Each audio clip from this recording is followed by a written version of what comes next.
Welcome to Pandemic, ladies and gentlemen. Are we having fun yet, boys and girls? Does anybody need us to turn up the heat? It's a multi-billion dollar business, and I want a piece of it. There's an ancient Chinese curse that you might live in interesting times, that surely we have today.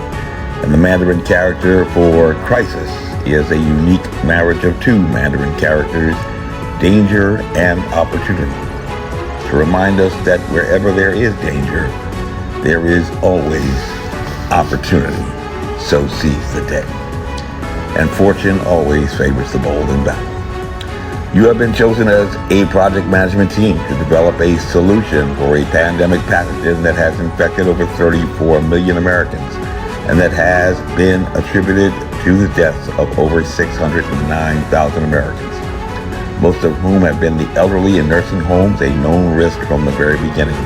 But today there is a new product, the Pfizer, the Moderna, and the Johnson & Johnson vaccines. So let me explain how you will be evaluated in this pandemic Apprentice project management simulation. Hello, my name is Major Mike Webb, and I'm running for Arlington Public School Board. And this is truly a very unique school board race, because last year, every school board across America was basically selected to appear on a reality television show version of The Apprentice Pandemic Edition. But it was not just a test for school boards engaged in the business of education.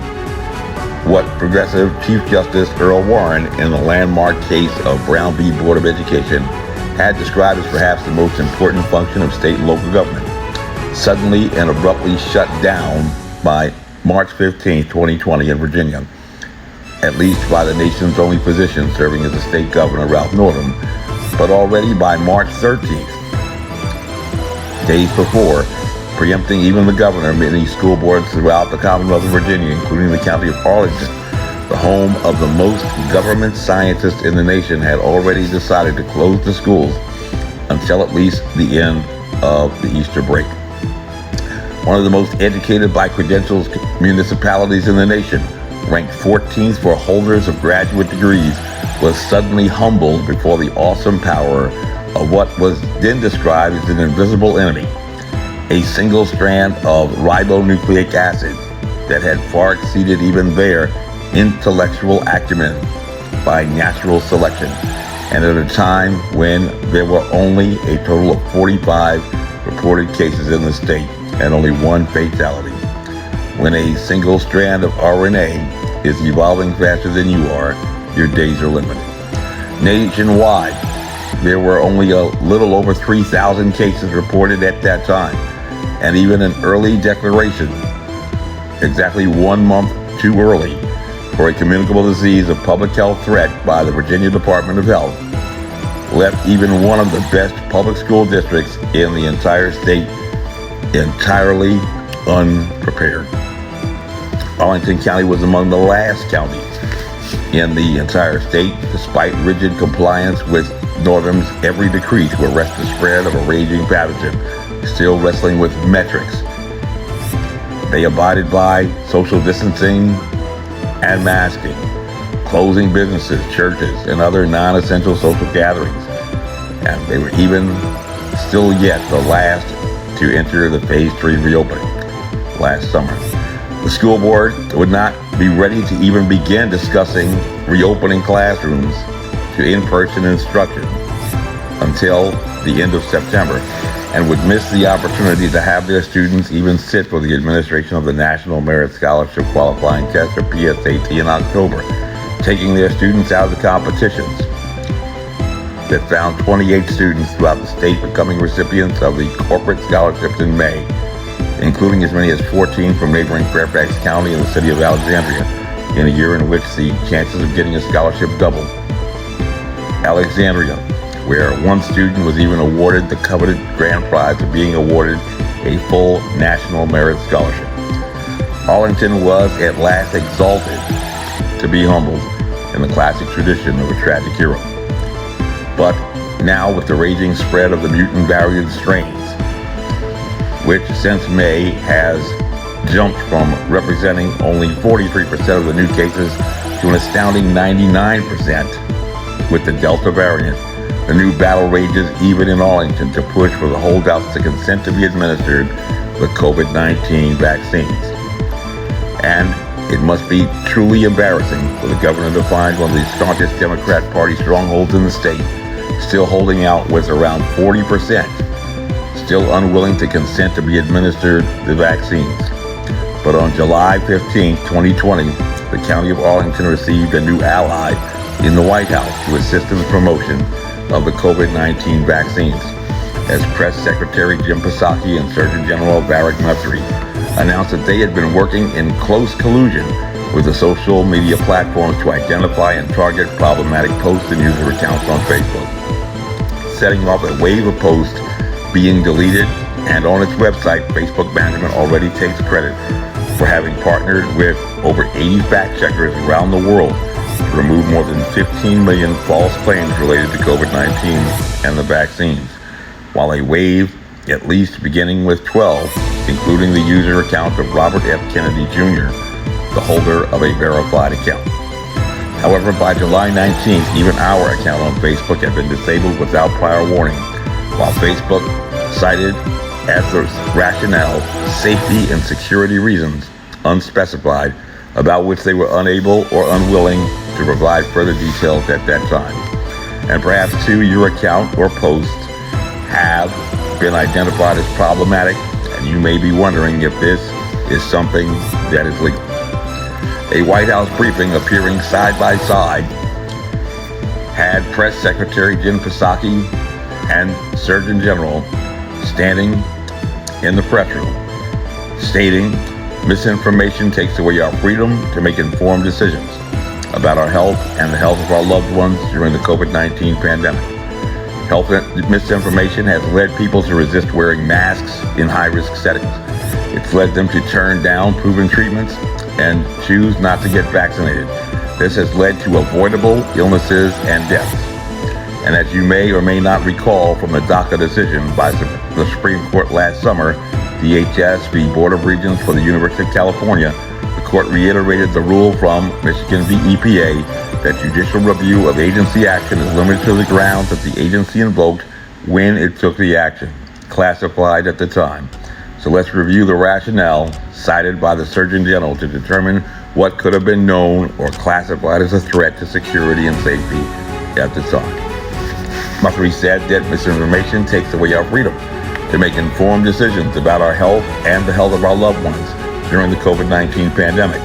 So apparently, if your posts were deleted or your account was disabled, the Surgeon General has warned that your posting may be a threat to our freedoms, and perhaps simply proud to be included in the distinguished list of persons disabled on Facebook like Donald Trump and now Robert F. Kennedy Jr., you may have forgotten that you probably do not have a blue dot verified account, and that makes a very, very important difference, because more likely than not, people are not looking for you like they're looking for them. Take it down a notch.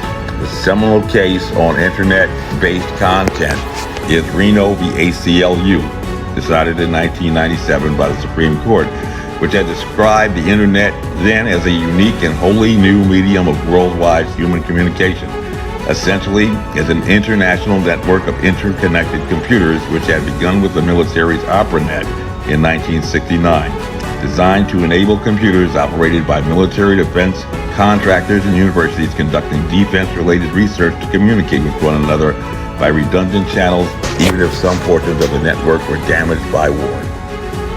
Describing the impact of what was then emerging technology, Justice Sandra Day O'Connor wrote that anyone with access to the internet may take advantage of a wide variety of communication and information retrieval methods, which are apparently, like pandemic science, constantly evolving and difficult to categorize precisely. And she observed that, taken together, these tools constitute a unique medium known to its users as cyberspace, located in no particular geographical location, but available to anyone, anywhere in the world with access to the internet. And that court observed that it is no exaggeration to conclude that the content on the internet is as diverse as human thought. You can find anything on the World Wide Web. This was the case that arose in challenge to the Communications Decency Act, which was particularly concerned about the emerging presence of pornographic materials that might be seen by children. And the court stated that the web is thus comparable from the reader's viewpoint to both a vast library, including millions of readily available and indexed publications, and a sprawling mall offering goods and services. Justice O'Connor continued by describing users on the internet essentially as engaged in the role of being private publishers and pamphleteers, distinguished from platforms like radio and television that were engaged in interstate commerce and under regulation, stating that no single organization controls any membership in the web, nor is there any centralized point from which individual websites or services can be blocked from the web. Yet, even recognizing the state's legitimate interest in protecting children from offensive content, the Supreme Court noted that it had never attempted to regulate what was essentially free speech on the internet, because the internet is not as invasive as radio or television. Quoting the trial court, they noted that communications over the internet do not invade an individual's home or appear on one's computer screen unbidden. Users seldom encounter content by accident, and it also stated with regard to offensive content, odds are slim that a user would come across a sexually explicit site entirely by accident.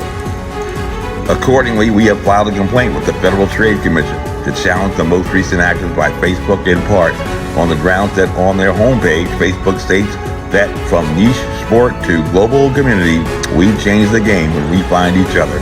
And Facebook has stated that its mission is to give people the power to build community and bring the world closer together.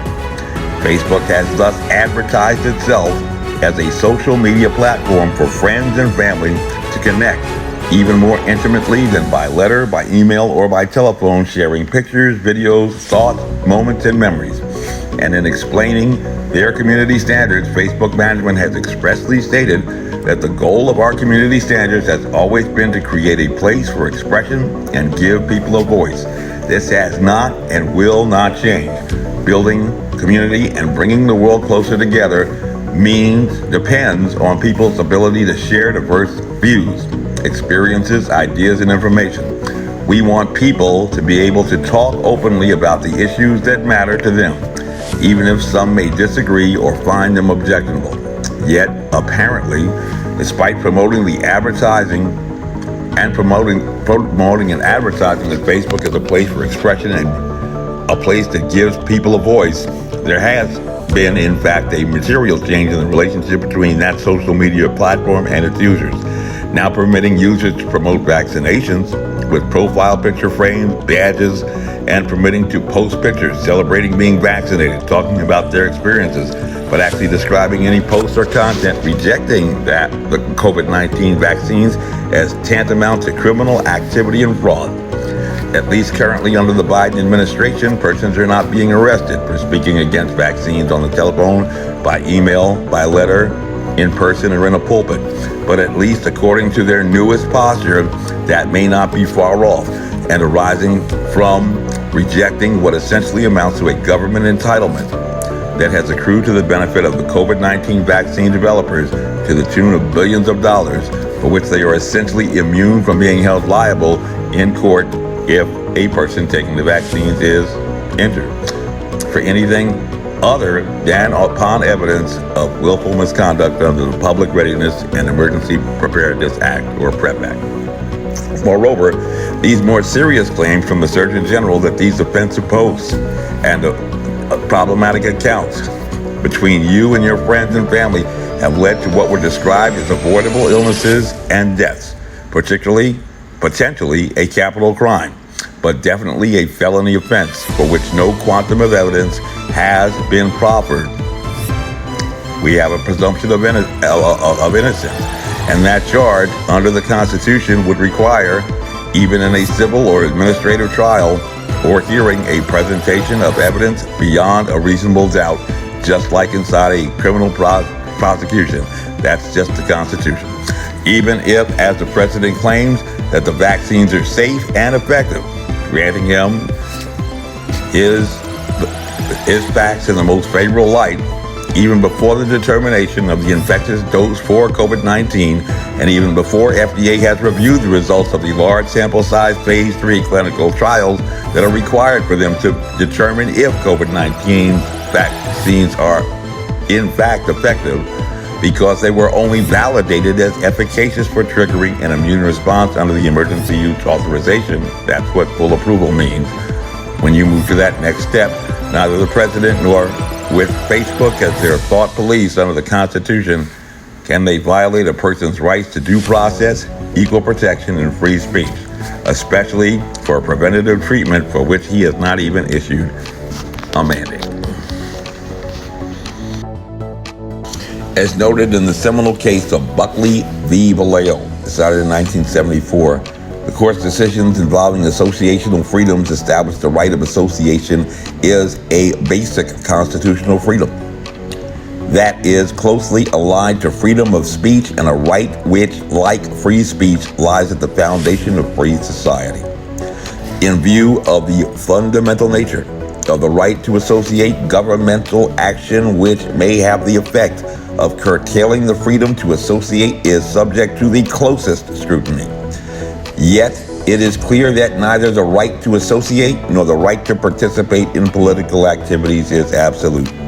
Even a significant interference with protected rights of political association may be sustained if the state demonstrates a sufficiently important interest and employs means closely drawn to avoid unnecessary abridgment of associational freedoms, as are found on Facebook. As a candidate for political office, as you may also be, the Supreme Court decision in Buckley is of particular importance because the Supreme Court stated discussion of public issues and debate on the qualifications of candidates are integral to the operation of the system of government established by our Constitution. The First Amendment affords the broadest protection to such political expression in order to assure the unfettered interchange of ideas for the bringing about of political and social changes desired by the people.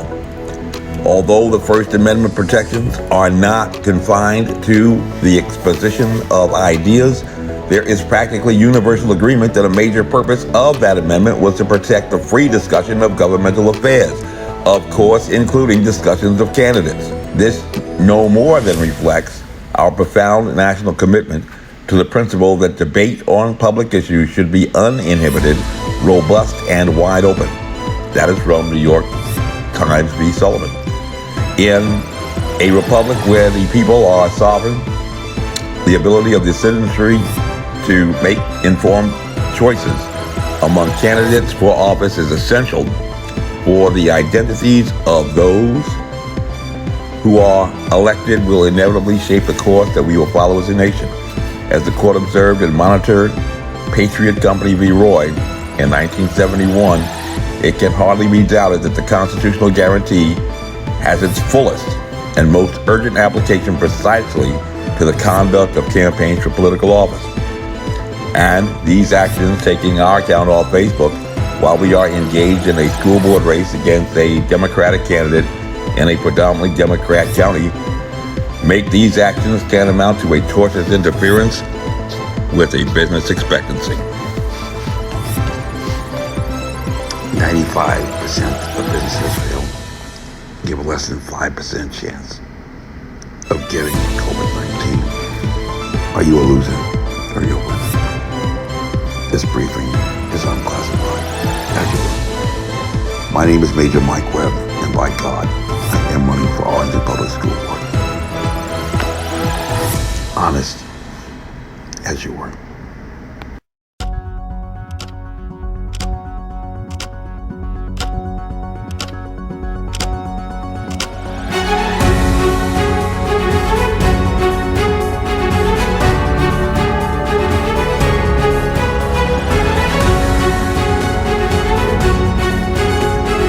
This advertisement was authorized by Mike Webb.